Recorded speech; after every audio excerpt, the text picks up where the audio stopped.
Hello, it is I, Andrine, your Jewish American Priestess here. I'm coming from the outdoor Sukkah. And today we're going to do readings coming to you possibly from your ancestors, but maybe from whatever these objects inspire. I have 3 objects here today.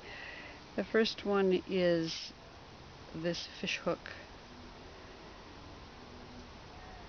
It says Blitzworth on it. A little bit of a lightning bolt. I don't know if you can see that. And there's a red hook and a spinner. And I brought that out because it reminds me of my father, who was a fisherman, amongst other things. And I have this Cameo Brooch. It looks like it has 2 faces and an eagle on it, and some small encrusted gems. It looks like it has been cracked and repaired. And then the third item I have is this thimble, this simple thimble used for sewing. So take a moment to decide which of these items is calling for you and has a message for you today, here on this last day of Sukkot, as we sit outdoors. And we'll get started right away. I'm going to start with the fishhook.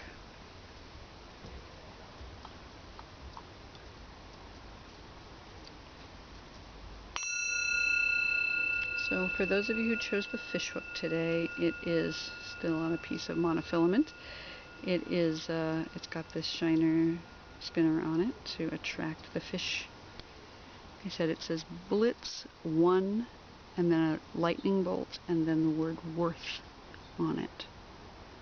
So maybe that, all of those things mean something to you. It has a red attractor on it, and 3, it's a trident, so three hooks. And this is the kind of hook that my father would use when fishing for a variety of fish, but northern pike in particular. And so let's do a reading for those of you who chose this hook today. I'm going to use my stone Hebrunes. We're just going to do 3. First one coming out is the letter Mem.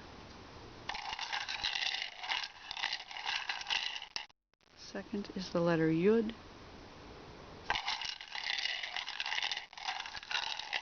And the third is the letter Taf.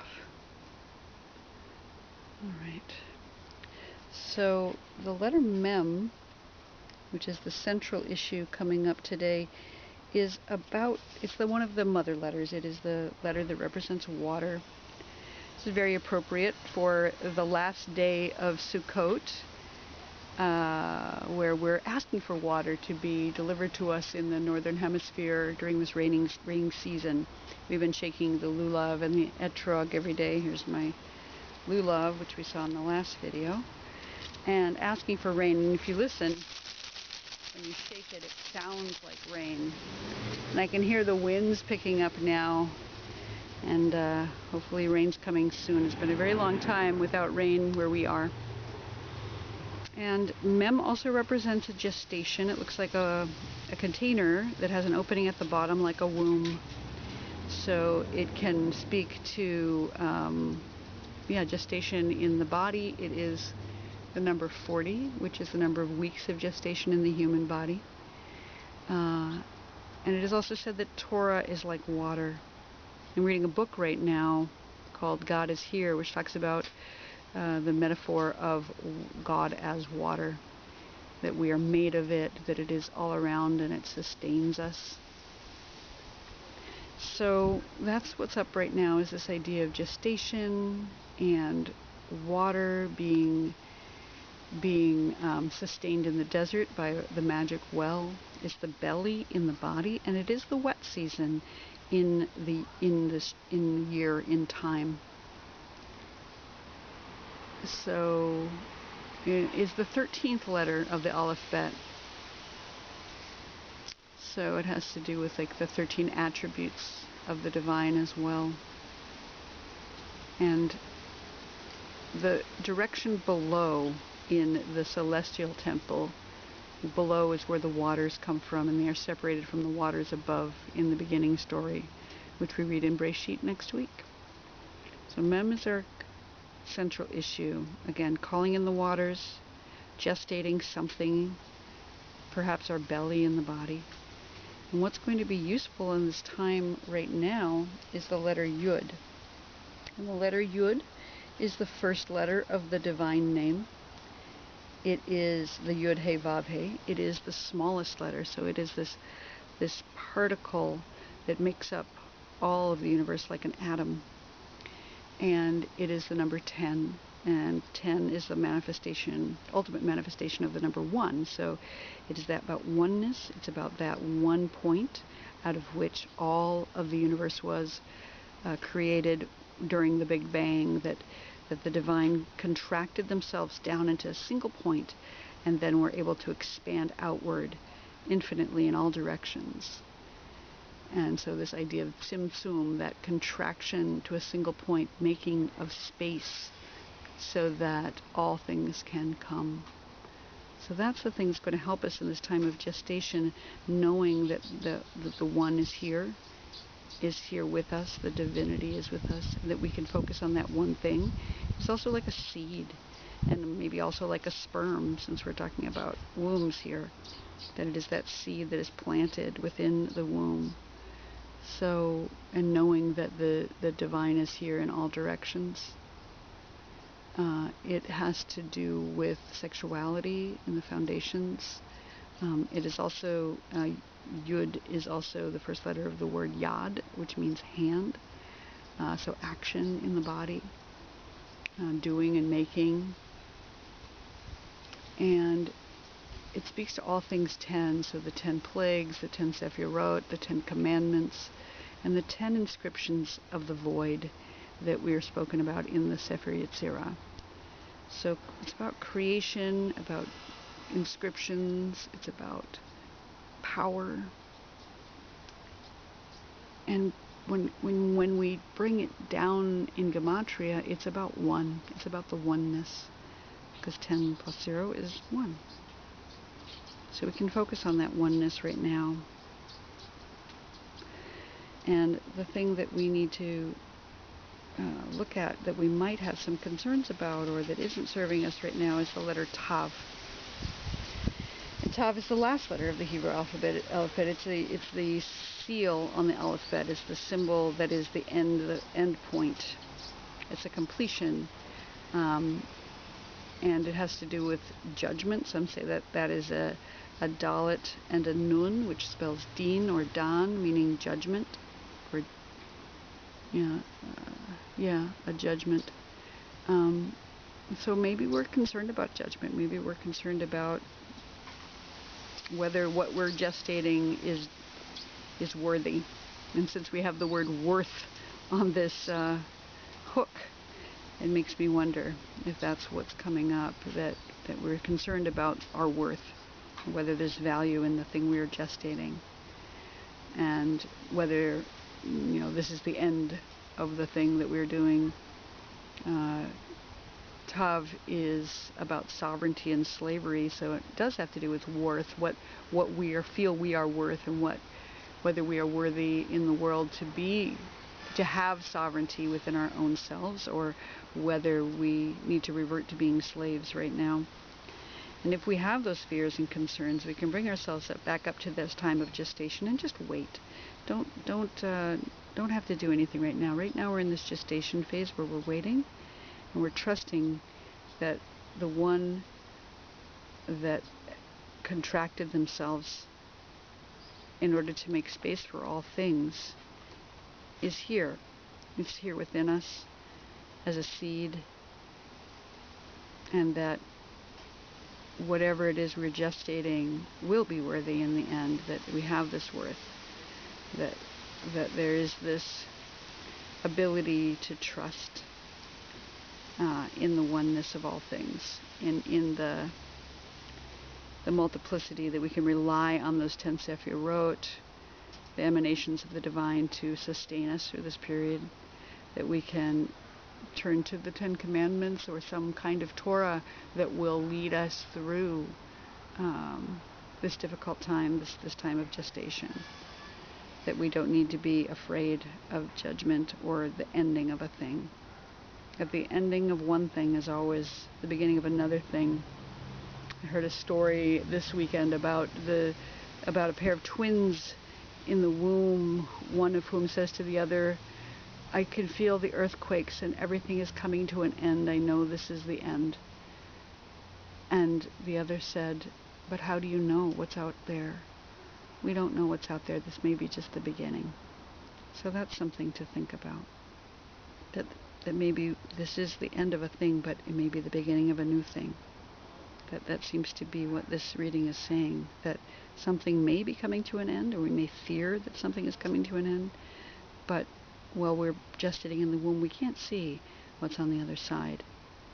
And as we come through, we can trust that the One is here for us, that the Yud that represents the divine name, the Yud He Vav He, is here for us. And that those of you who chose the Blitz One Worth Fishhook with the lightning bolt, this is your reading for today in the Sukkah.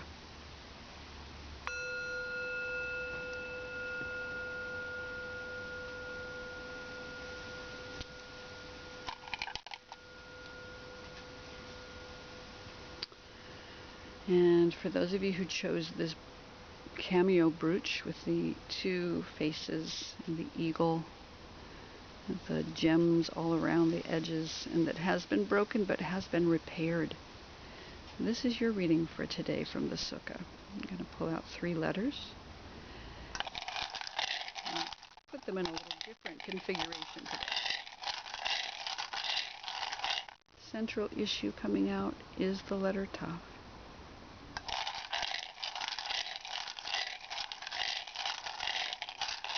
That which will help us through this time. We get the letter Tzadi.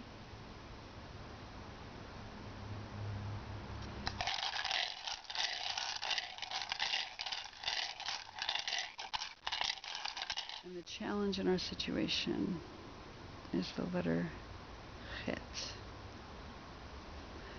So the letter Tav is the last letter of the Hebrew alphabet. It is the letter that is a stamp or a seal, like a signature on the end of a thing, like a chop on a piece of art. And it is the last letter of the word Emet. Aleph being the first letter of the alphabet, Mem being the central letter of the alphabet, and Tav being the last letter of the alphabet. So it is the final letter in the word truth, Emet. And some say it is about judgment because it looks like a Dalet and a Nun sidled up next to each other, so that would spell Dean or Dan. And so maybe there's something that's coming up that we're being judged for, or we feel we're being judged for, or that we're judging for ourselves, discernment. And it can also be about ancestors that have been, stamped onto us in our DNA or through our lineage, that we have this stamp or seal on us right now. And we could have judgment with loving kindness. It represents the moon in the sky. We are just coming past our full moon week of Sukkot. It has to do with the binary foundation of sovereignty and slavery. So perhaps we are considering our own sovereignty in the world, or what we've become enslaved to right now. Thinking about how we were sealed in one of the books at Yom Kippur, hopefully the Book of Life. But we have one more day to do Teshuvah. Maybe this is a good time to do that today. So that's what's up for us right now. It's our central issue. And that which is going to assist us in that right now is the tzadi. And tzadi is the first letter of the word tzaddik, which means a righteous person. And it has this sort of bent nun with a yud on its back. And the nun is about humility, and the yud is about divinity. So if we are humbled right now and allow the divine to be with us, we will get through this period of time, this period of judgment, perhaps. Tzadi is said to be a person who is hunting. That's why they're bent over. They're hunting in the world for the divine sparks, all these jewels and gems that are surrounding our cameo. We're finding those divine sparks in the world in order to bring tikkun olam, repair of the world. And since this is broken, that seems to me that it's speaking to repair right now. The repair that a tzaddik does when they collect the divine sparks together and bring them back to wholeness. It is the number 90 in Gematria, which is the number of years old that Sarah was when she gave birth to Yitzhak. Yitzhak, who has a tzadi in his name.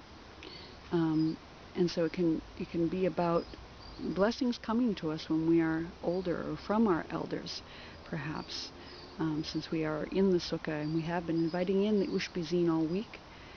Perhaps our ancestors are hoping to bless us in some way. And it rules over the constellation of Aquarius in the sky. And it has the foundation of thought. So when we are concerned about judgment, we can work on being righteous. We can work on carrying the divine with us wherever we go. And we can, rely on our thoughts and our reasoning to get us through difficult times, and maybe rely also on our ancestors who have come before us and have maybe judged us worthy to be here now. Whether they have or not, here we are. And what might be a challenge for us right now in the world is the letter Chet. And Chet is it is representative of a chuppah. It also looks like a sukkah, which is interesting since we're sitting in the sukkah right now. It can have to do with the life force, because it is the first letter of the word chai, which means life. And it also is the number 8, so it has to do with infinity in the world. So we've got 7 days in creation, 7 days in Sukkot, and then after that we have this extra day, this 8th day, which is representative of the infinite. In Sukkot time, it is the Shemini Atzeret, where we celebrate, and then soon we roll back the Torah to the beginning again. So, but Chet can also represent darkness, Choshek. Choshek is the first use of the letter Chet in the Torah, when it says that darkness was over the water. And so maybe what's not working for us right now is a fear of darkness, or maybe the fear of the infinite, fear of this, whatever is going on right now, this judgment will go on forever, infinitely. But although the divine is infinite, we can rest assured that nothing is permanent, that even though there may be justice being meted out or judgment coming on us, that we can bring ourselves back up to rationality and thought, and also our work as a tzaddik, looking for the divine sparks in all things, recognizing that all things are made up of divinity, and that we have a lineage from our ancestors that will bring us through this difficult time. Whatever is going on with the stamp and the seal, or this fear of the darkness, or the fear of the infinite, we can go back up to tzadi and recognize that if we work with humility and with divinity, we can bring repair about in the world. So if you have this reading today with this cameo of the two faces and the eagle and the brokenness and the shine along the edges coming to us from ancient times, this is your reading for today. A seal, righteousness, and concern about darkness. And I hope you have a blessed Sukkot, and that the rains come gently upon you soon. Shavua Tov.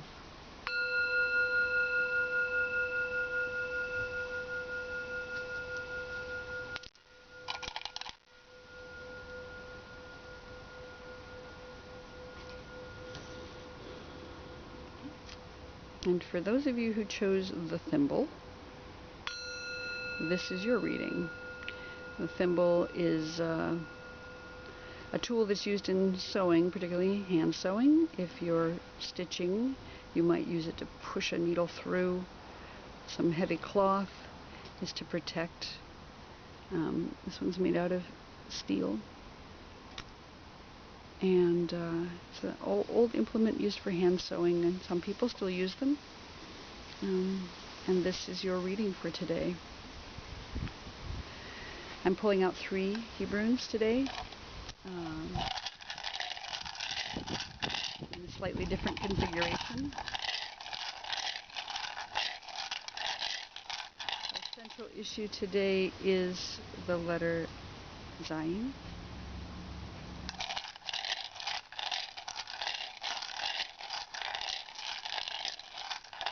The thing that will help us through this time right now is the letter Tet.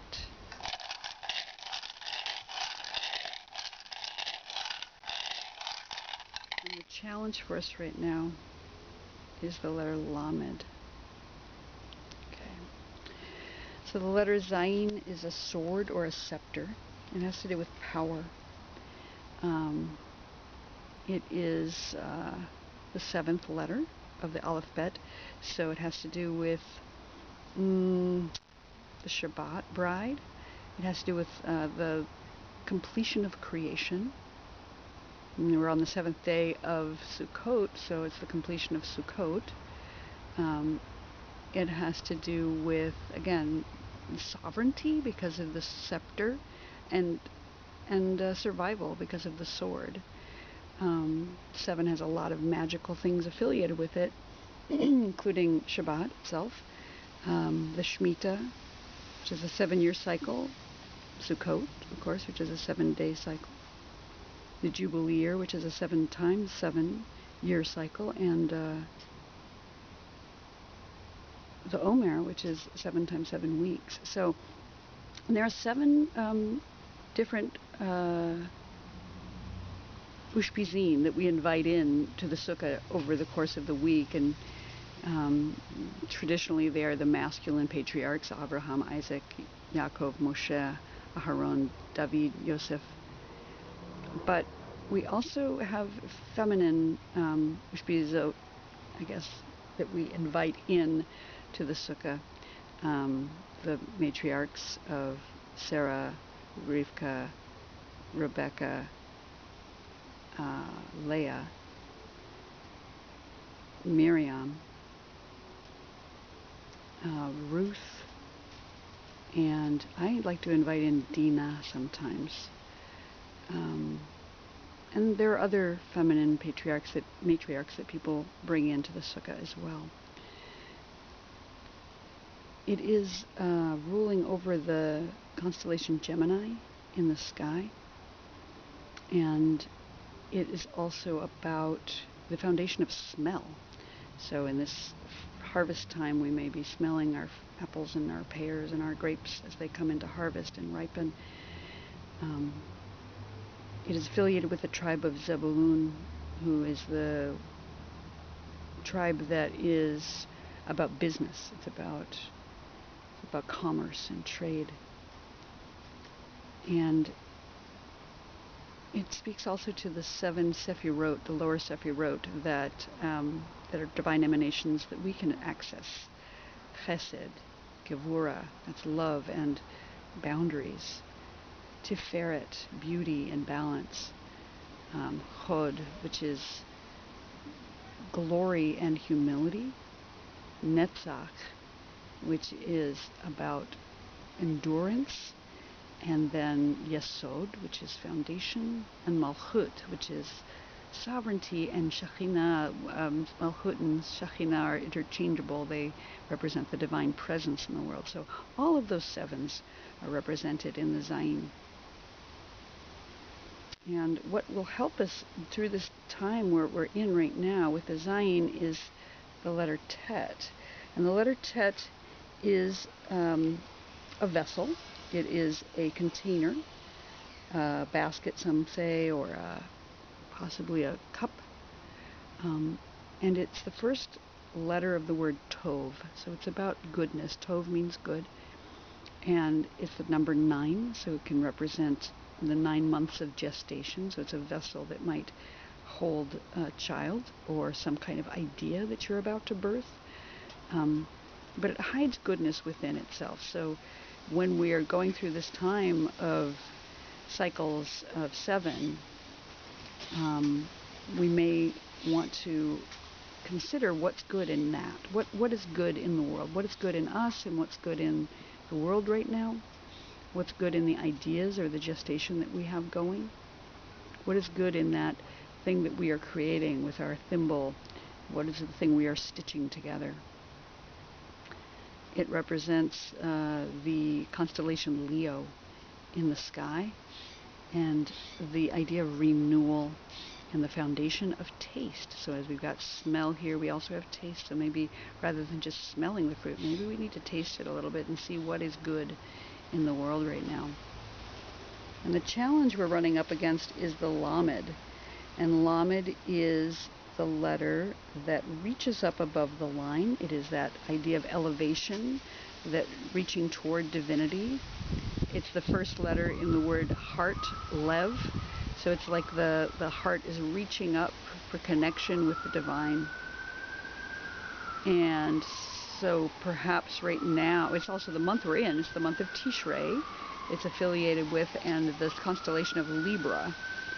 And it speaks to action in the world, in our foundations. So